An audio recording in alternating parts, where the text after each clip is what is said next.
Hey mga buddy, welcome to the channel or welcome back to the channel. And gaya na sinabi ko sa last video with the 2023 Honda BRB 1.5S CVT. Nalilimutan ko yung pangalan ng auto Pupunta tayo sa expressway, tetestingin natin ng kanyang NVH, noise, vibration, saka ano ba yung H. At ito na nga mga buddy, nasa expressway na tayo, kaya simulan na natin ang video. Marami pa tayong tatalakayin sa kotse na to mga buddy.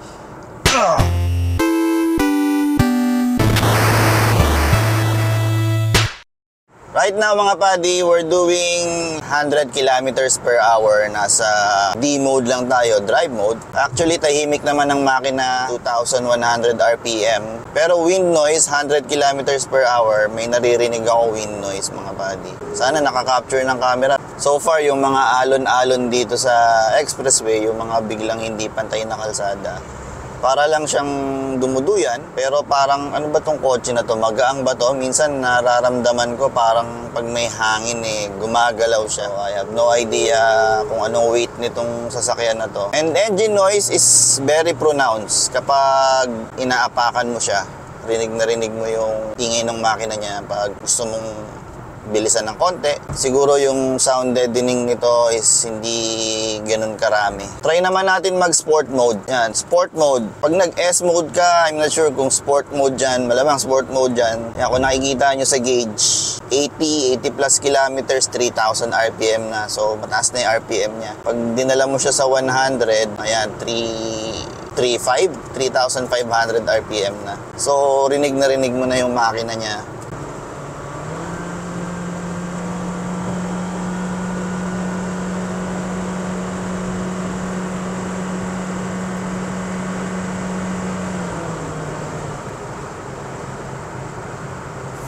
Pero balik na tayo sa D mode dahil nagtitipid tayo ng gasolina. Pero pag naka D mode ka naman, 100 kilometers per hour niya is yan, around 2,000 RPM. Okay naman. At cruising speeds, tahimik naman yung makina. Yun nga lang, wind noise. Rinig na rinig ko. Anyhow, seats are comfortable. Okay naman siya dito sa expressway. I'm not sure kung ito yung base model ng BRB mga buddy. Correct me if I'm wrong na lang. Anyway, wala siyang cruise control, walang blind spot monitoring, walang power folding mirrors. Minsan, importante rin sa akin yun pag pumaparada ako sa masikip, nagagamit ko yun, yung power folding mirrors. Wala siya nun. So, malamang ito nga yung base model. Saka parang kulang sa packet.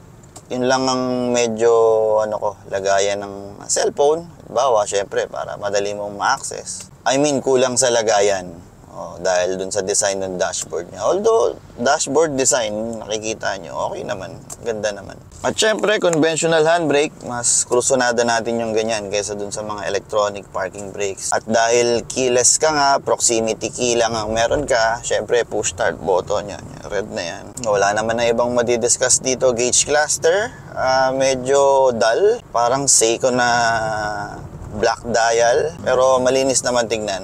Anyway, wala naman na akong ibang madidiscuss dito. Let's go to the twisties, mga buddy. Winding road muna tayo, mga buddy. Pinatay ko yung traction control. Tingnan natin kung ano magiging handling niya. Though, hindi naman tayo mabilis. Hindi nga ba? Hindi naman, 60 lang yan. YOLO! Lang helmet. Pero may motor.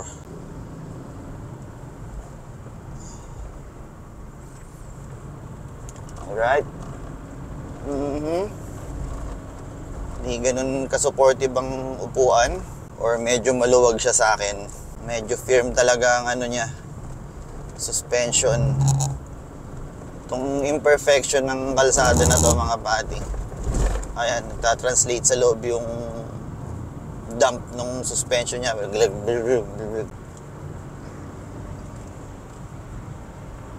Yeah!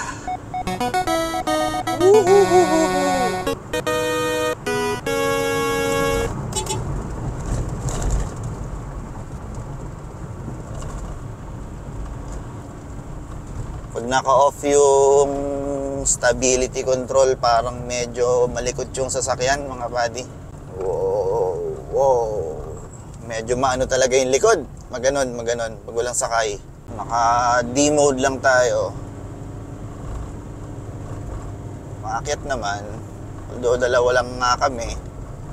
Walang masyadong weight. Pero you need to apakan talaga yung throttle. Ito, mahabang paahon to eh. Yun. Alright.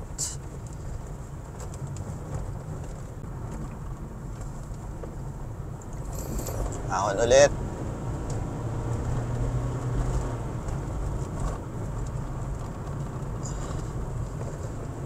Ganda naman lumiko. Yun nga lang yung likod. Madamp. Maganon.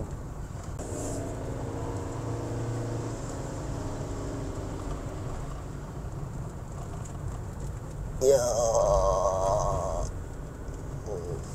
Effortless steering wheel, mga buddy. Effortless.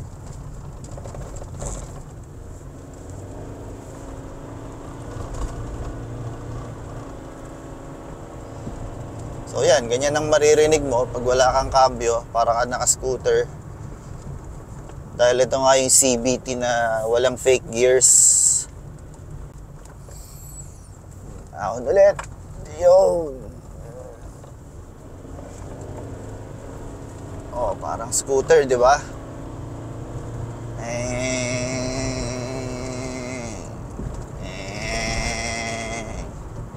Pero once na tumatahimik na siya. Pag di niya na kailangan ng power, tumatahimik na siya. Ang CVT walang fake gears. Pero naaalala ko talaga yung Gen 1.2 ng kaibigan ko na na-review ko. Meron siyang paddle shifter eh. CVT rin yun. Yung fake gears. Mas maganda sana yung ganun. Hindi ko lang alam kung anong variant nun, mga buddy. Pero kung gusto nyong mapanood yung review ko doon, click nyo tong pop-up na balon na yan, or may link din dyan sa baba. Ilagay ko dyan. Anyhow, punta na tayo sa twisties, mga buddy. Nakita na natin yung power niya pagpaakyat. Okay naman. Twisties naman tayo. Tingnan natin kung mag-handle siya sa aking mga inputs.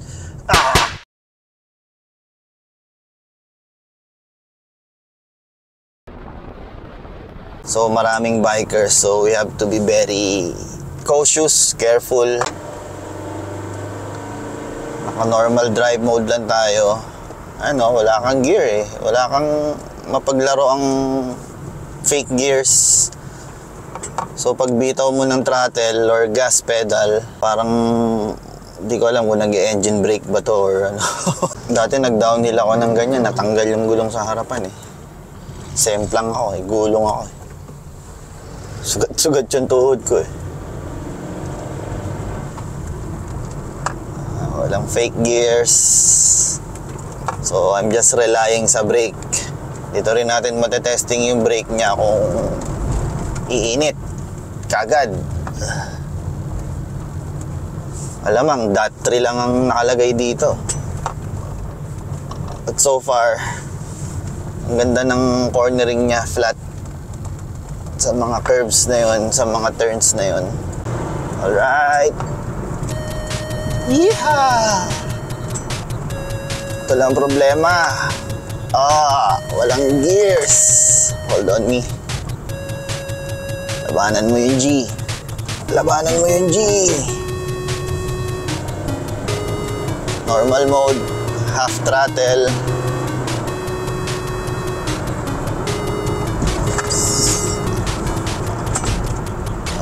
Okay. Medyo scary yung suspension sa likod Siguro dahil nga maganon, medyo scary. I think I cannot push this as hard gaya nung sa Stargazer. Medyo malikot yung suspension niya sa likod kahit naka-on yung traction control or stability control ba yan. Sport mode tayo.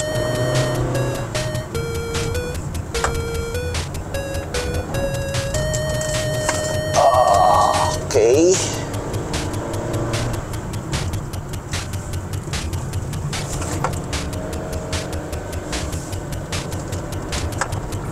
Wala ka mapaglaruan. Yun yung boring part dito, mga buddy. Wala kang fake gears.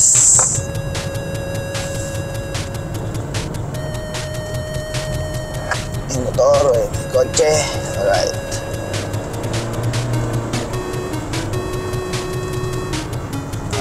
Oh, I hope napipick up ng microphone yung yung engine sound, engine noise.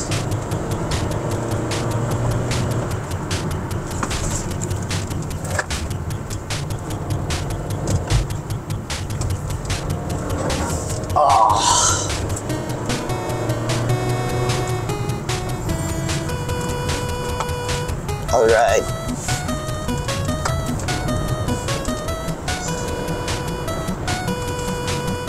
Whoa, yeah.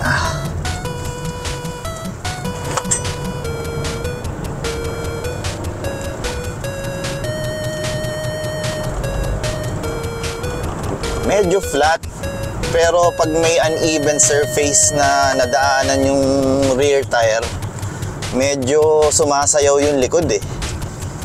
Medyo nakakatakot yung feeling.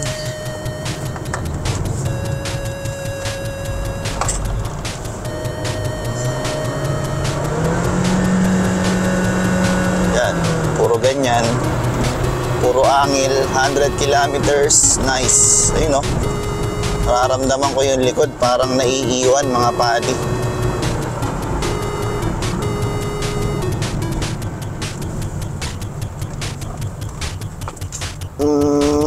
Nakaka-less ng confidence. Yun. Hey. Para siyang mag-oversteer. Parang ganun. Pero kung wala namang, ayun oh. Oh? Parang naman, mami. Parang medyo squirrely yung likod. Although wala kaming laman, hindi natin sure kung dahil baka dun. Kasi yun, uphill kami, saka apat kami nun. Ito naman, downhill kami. Downhill tayo, dalawa lang kami ni Commander-in-Chief.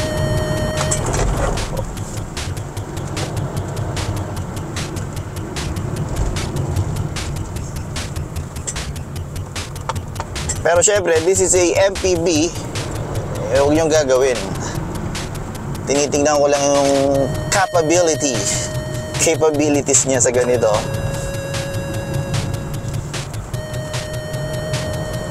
Pwede naman ang slow turns, pero yung mga fast sweeping turns medyo nakakatakot eh. Parang naiiwan yung puwet. Ewan ko kung anong feeling yun mga padi. Wow. Talagang lagi ako napapawaw sa view na yan mga padi. And ngayon ko lang napansin, lagi kong sinasabi to, I hate cars that walang coolant gauge. Gaya nito, walang coolant gauge. Okay. Basta tayo bintana. Patay kami ng aircon. Woo! Brakes are still fine. Solid na solid pa rin. Motor.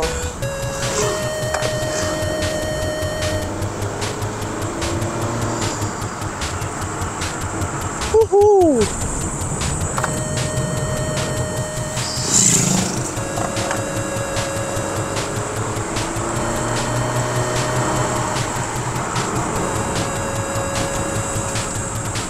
Alright. Sarap ng preno. Sarap ng preno niya mga padi. Promise. Sana hindi ka magbago hanggang makarating kami sa baba.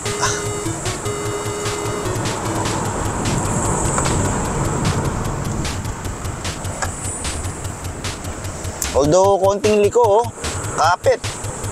Liko talaga. Hindi siya best handling, pero yung nguso niya sumusunod. Pag medyo squirrely ang daan, pag medyo rough ang daan, parang malikot ang suspension niya mga buddy, parang naiiwan yung tire or umaangat, hindi ko alam, parang hindi siya kumakapit sa road surface, which is nakakatakot yung feeling. Hindi ko mapapakita sa inyo sa video kung anong itsura nun, pero yun yung nararamdaman ko. Apak, bah, kapit nung goma, hindi umiiyak. Alright. Understeer. Alright.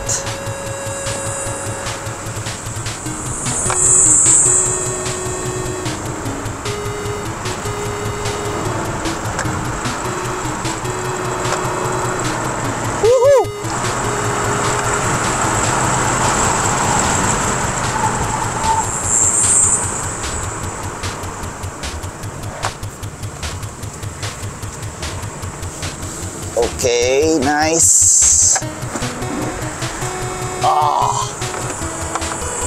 G G G G G G G G G G G G G G G G G G. Alright, nice. Tingnan muna tayo. Yun eh, oh. Kita nyo ba yun mga buddy? Yan oh. Nice, ganda.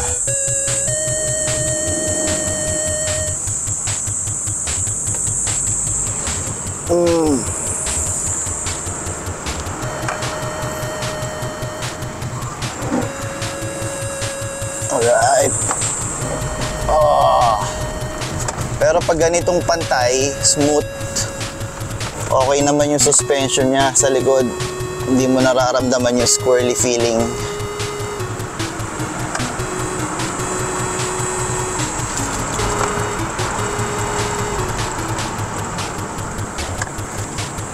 Brakes are still fine.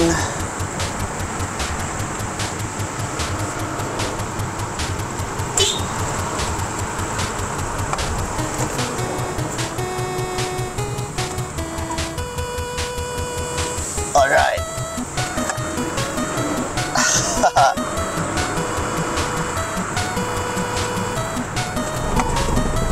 ABS working fine.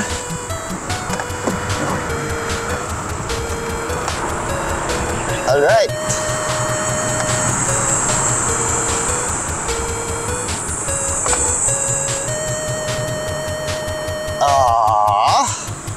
Hindi pa rin nangangamoy yung preno. Very good yung preno mga buddy. Tires pag medyo napupush, nararamdaman ko rin medyo may konting slide na.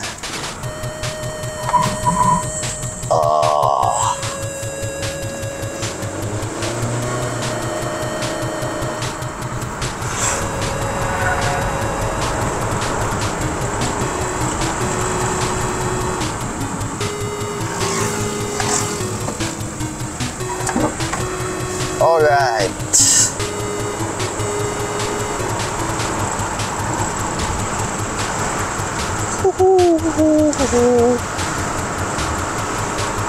Well, that finish our handling test. Yun, ang issue niya mga buddy. Although, this is an MPV, hindi nyo naman kailangan gawin yung mga ganung bagay. Pero just in case na mangyari yun sa inyo, halimbawa, nagmamadali kayo, emergency, nasa gantong area kayo, yun yung feeling nyo sa likod, parang medyo squirrely siya, yung suspension nyo sa likod, parang naiiwan or parang hindi ganun ka lapat yung gulong. Siguro ganun, kaya medyo nararamdaman ko yung or yung suspension niya is maalog talaga yung design, malambot. Kasi nga MPV naman to, pero unlike dun sa Stargazer, mas maganda handling nun pag naipupush mo ng gaya nun, push, Hindi ko nararamdaman na walang ganung feeling na nakakatakot. Well, anyhow, ano ba nalimutan ko?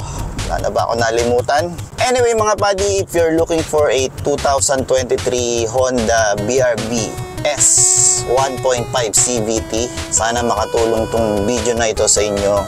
At kung nakatulong nga or na-enjoy nyo yung video, hit nyo naman yung subscribe button dyan. And hit the like button na rin para gumana yung tinatawag na YouTube algorithm para maraming makapanood. Just in case na maraming gustong magka-BRB at gusto nilang malaman yung mga creature comforts, features, and how it drives, baka makatulong sa kanila to. At the same time, natulungan nyo rin ako para makarent pa ako ng mas marami pang kotseng pwedeng ma-review. Anyway, thank you for watching and I will see you again on the next car review mga buddy. Ah!